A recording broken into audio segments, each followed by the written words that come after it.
tardes o la parte del día en la que se encuentren a nuestros queridos oyentes y bienvenidos en una tarde más al Diálogo Internacional. Para quien es nuevo en este espacio, les comentamos que somos dos estudiantes de Relaciones Internacionales, Maxi y Lu, que buscan abrir un canal en el que todos podamos adquirir nuevos conocimientos e idealmente nuevas perspectivas, motivo por el cual buscamos invitados que estén dispuestos a regalarnos un rato de su tiempo, conocimientos y puntos de vista.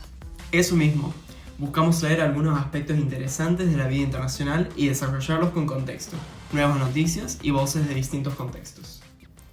El tema que nos compete hoy en día será el Mercosur. Lo traemos a la mesa porque es sumamente interesante ver cómo este bloque se fue formando con la búsqueda de hacer una integración regional y llegar a un mercado común, y cómo se ha ido desarrollando a través del tiempo, visto que, aún al día de hoy, su principal objetivo no solo que no se ha cumplido, sino que no parece estar cerca de hacerlo. Claro, para este tema es importante conocer la historia del proceso, y no solo eso, sino ver cuáles son las posiciones actuales que los miembros del bloque tienen respecto al tema. Exacto, y para eso trajimos una invitada muy especial que vino directamente desde nuestro país vecino. Eduarda. Edu es una estudiante de intercambio de Brasil. No se preocupen que sí habla español, que nos va a traer la perspectiva de su país, siendo que Brasil, al igual que Argentina, tuvieron un rol importantísimo en la creación y desarrollo del Mercosur. Bueno, Edu, primero que nada, muchas gracias por acercarte y recibir nuestra invitación. Muchas gracias a ustedes, chicos, por invitarme. Creo que la charla que vamos a tener puede ser muy interesante. Claro, ya que el objetivo de esto no es solo tirar información, sino generar un debate entre personas, opiniones y culturas. Les contamos que esta sección va a constar de 3 episodios, el que están escuchando y 2 más para que veamos esto de la forma más completa posible. Y de paso, la sección se llamará Falando del Mercosur. En este yo les voy a dar un poco de recorrido histórico y contextual para luego abrir formalmente el debate internacional entre Edu y Maxi, en el cual voy a intentar moderar, pero no se sorprendan si se me escapan comentarios cuando la conversación se ponga interesante. Estuve leyendo 2 autoras que recomiendo si quieren profundizar un poco más sobre este contexto histórico e institucional. Obviamente la página oficial del Mercosur siempre es una fuente certera para los datos y en este episodio la utilizamos, pero si les interesa un análisis más allá de los datos les recomiendo leer a Anabel Abuso y Julieta Selikovic. Antes de presentar su análisis sobre el recorrido del Mercosur les comento, ¿qué es el Mercosur? Empecemos por el principio. El Mercado Común del Sur, o Mercosur, y lo leo textualmente de su sitio oficial, es un proceso de integración regional instituido inicialmente por Argentina, Brasil, Paraguay y Uruguay, en el cual fases posteriores se han incorporado Venezuela y Bolivia. Es un proceso abierto y dinámico. Desde su creación tuvo como objetivo principal propiciar un espacio común que generara oportunidades comerciales y de inversiones a través de la integración competitiva de las economías nacionales al mercado internacional. Teniendo esto en cuenta, es importante comentarles que su modelo fue la Unión Europea y el objetivo final del Mercosur era, como su nombre lo indica, consolidar un mercado común. Han pasado 34 años y solo hemos llegado a una unión aduanera que ni siquiera funciona completamente. Ahora es donde nos preguntamos, ¿y esto por qué? Para que les quede claro, voy a dividir la historia del Mercosur en distintas etapas, como lo hacen las autoras, a ver si juntos podemos desenredar esta historia que tantos vaivenes ha tenido. Vamos a dar un paneo general, los invitamos a profundizar porque la historia es muy rica y está llena de detalles. A su vez, les comentamos que por el diálogo intercultural brasileño-argentino que estamos haciendo, vamos a hacer un recorte con el foco en estos 2 países. Esto para que lo tengan en cuenta. Bien, sigamos. El Mercosur nació con el Tratado de Asunción en 1991 entre Argentina, Brasil, Paraguay y Uruguay, con el anhelo de generar una integración profunda y en un momento caracterizado por el paradigma neoliberal, en el cual se denomina regionalismo abierto. El regionalismo abierto adjudicaba a la integración el rol de medio para la inserción económica internacional. Otra característica de este tipo de regionalismo es la percepción de la integración como un instrumento para enfrentar y abordar la globalización, uno que permitiese a los países firmantes impulsarse hacia el mundo, algo entendible puesto que las ideas propuestas por Estados Unidos acerca de las opciones para el progreso económico estaban siendo muy legitimadas. Las autoras en ese contexto nos comentan que el contexto previo a la creación de este tratado estuvo atravesado por los cambios en las posturas de los gobiernos brasileño y argentino, que pasaron de considerar al vecino como posible enemigo a abrirle un nuevo espacio e impulso a la integración y cooperación, principalmente con la llegada de gobiernos democráticos y el aumento de la confianza entre ellos. El acuerdo fue impulsado por ambos países, a los cuales se sumaron Uruguay y Paraguay, pero actuando como economías menores. La idea era, entonces, que después de lograr el tránsito hacia la democracia, los nuevos gobiernos buscaran adaptar la economía a las pautas neoliberales para ajustarse a la lógica de los 90.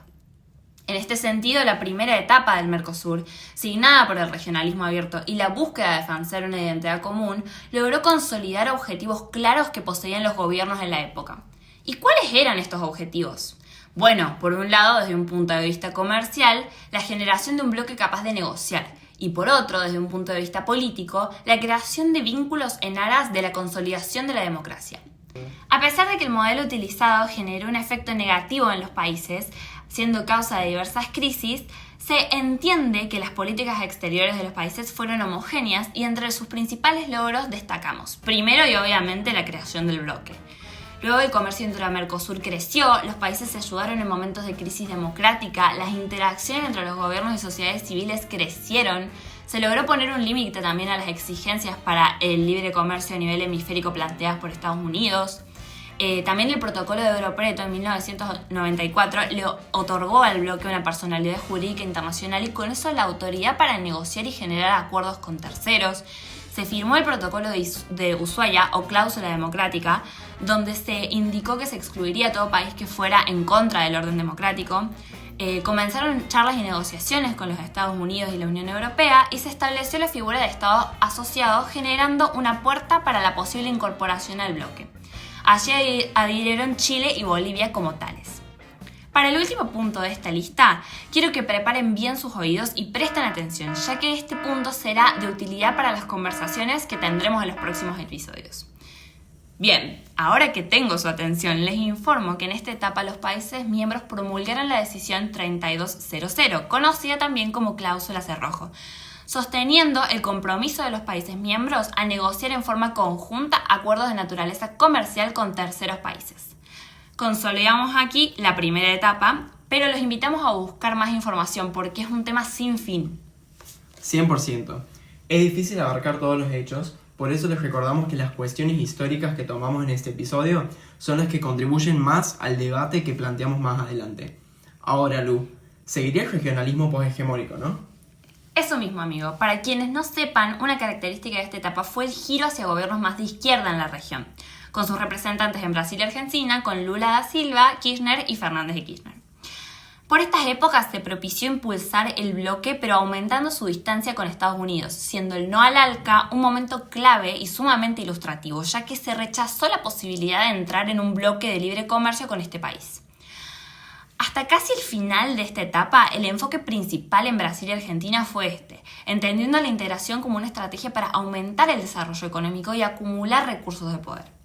En ese proceso, a pesar de que no se instauraron nuevas dinámicas, se incorporaron nuevos miembros y algunos avances en arreglos institucionales, pero no se llegaron a cumplir debido a la falta de coordinación de los países. De igual modo, llegando al final del regionalismo poshegemónico, aumentaron las diferencias estratégicas de los países a nivel individual y cambió la distribución de poder para las negociaciones.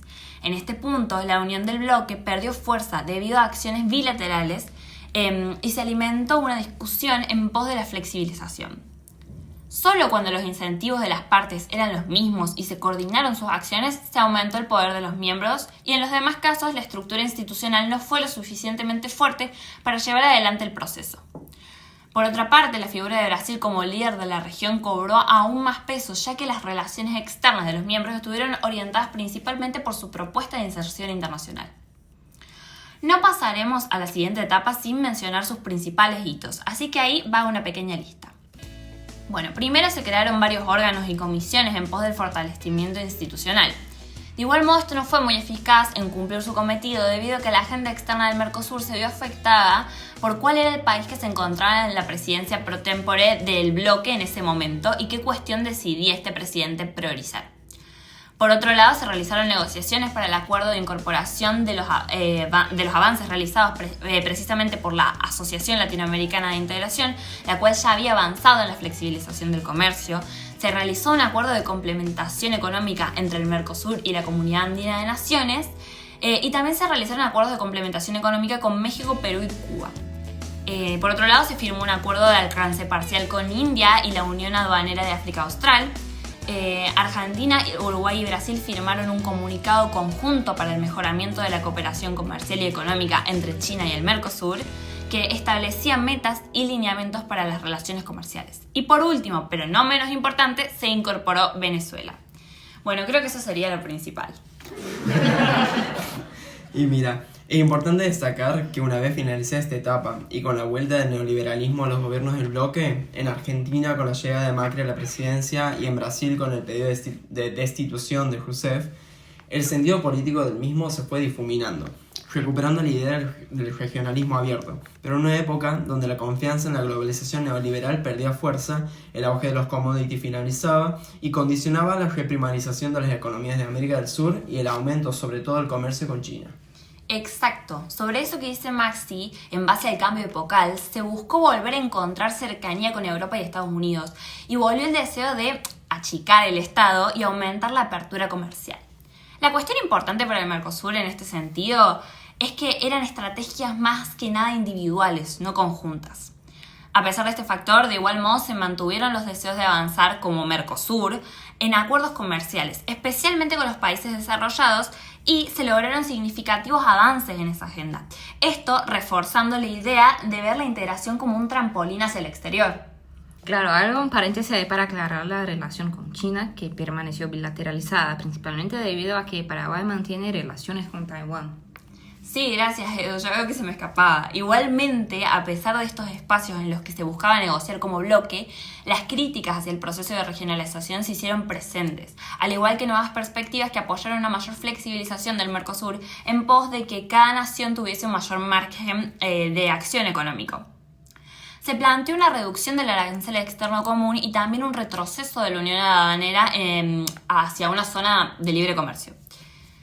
Tampoco quiero dejar de mencionar que Venezuela fue suspendida del bloque por sus tendencias antidemocráticas y que se realizó una ruptura de la Unión de Naciones Sudamericanas, lo que signó el cambio de la política exterior brasileña, sobre todo durante los gobiernos de Michel Temer y Jair Bolsonaro, ya que se desplazó la región sudamericana como factor identitario y estratégico. ¿Edu puede constatar esta información? Sí, eso fue lo que pasó. Comenzamos a mirar más otros horizontes. La verdad que es una historia muy interesante. Si a ustedes les interesa saber más sobre el rol del UNASUR, déjenlo en los comentarios y podemos hacer un episodio sobre el tema. Pero por ahora sigo con el tema que venimos y les voy a enumerar, al igual que en las otras etapas, los principales hitos y logros. Para comenzar, tenemos los acuerdos negociados en pos de la actualización de las normas del Mercosur. Tenemos también negociaciones con la Unión Europea y el diálogo con la Alianza del Pacífico.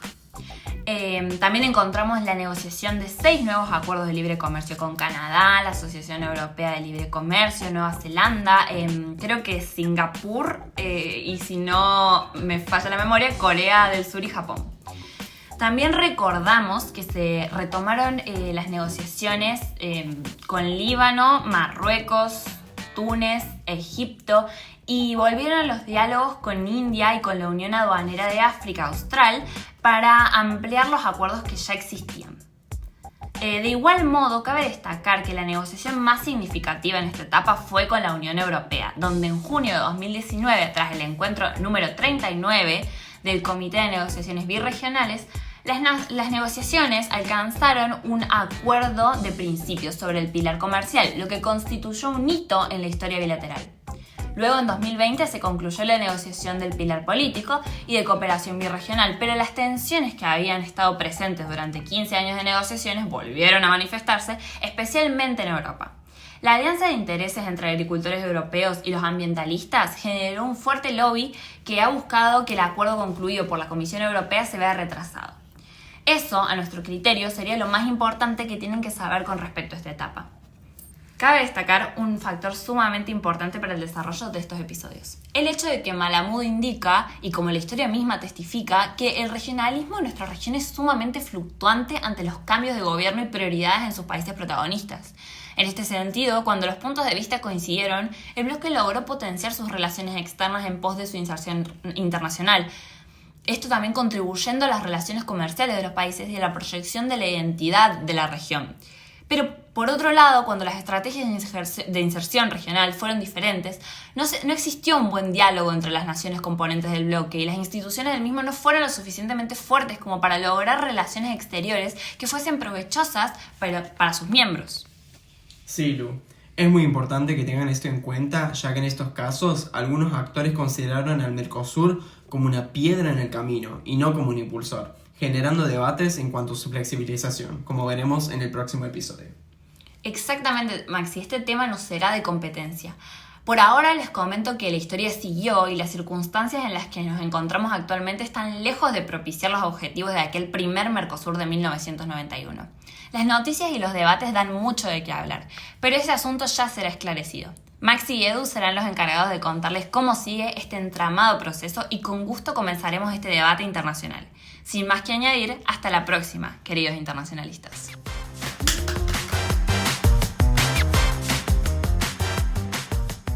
Esto fue un diálogo internacional.